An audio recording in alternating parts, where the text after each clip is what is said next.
So when the ulama saw, for instance, that the muhaddithin were dying off, then that became their emphasis. If you look at one of our greatest intellectuals, Al-Baqillânî, I mean, phenomenal Iraqi scholar.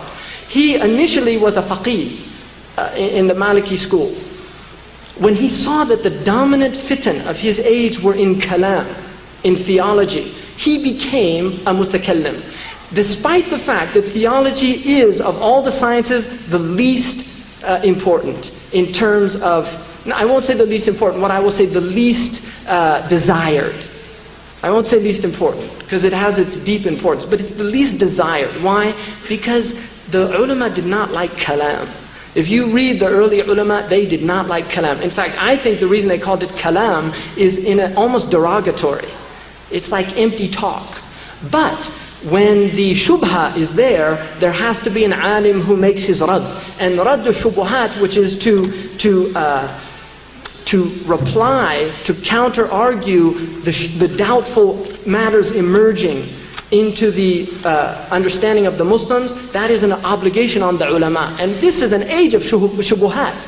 And we have so many shubuhat, and we don't have ulama replying to it because we don't have this level anymore. This is one of our deep crises in this age. And so Abu Bakr al-Baqillânî, rahimahullah, when he saw that the crisis at that point was kalam, he became the greatest mutakallim of his age and refuted all of the sects of his time. And he was sent by the Muslim caliph to Rome as an ambassador to Constantinople.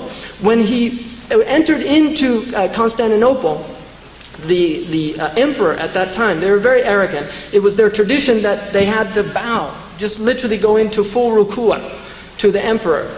And he wanted Abu Bakr al-Baqillânî to bow to him. And his saqifa, the bishops, told him, no, the Muslims don't bow except to Allah.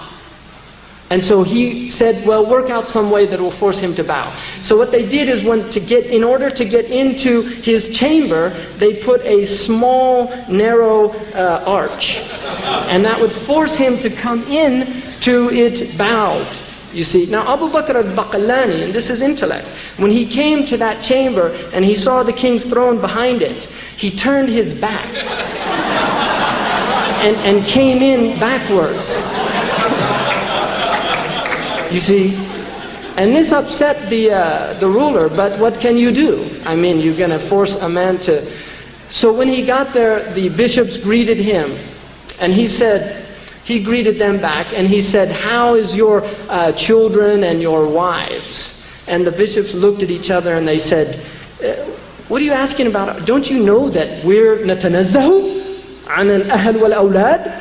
That we're exalted above having children and having wives? And he said, عجيب تتنزهون عن الأهل والأولاد وتنسبون إلى الله الأهل والولد.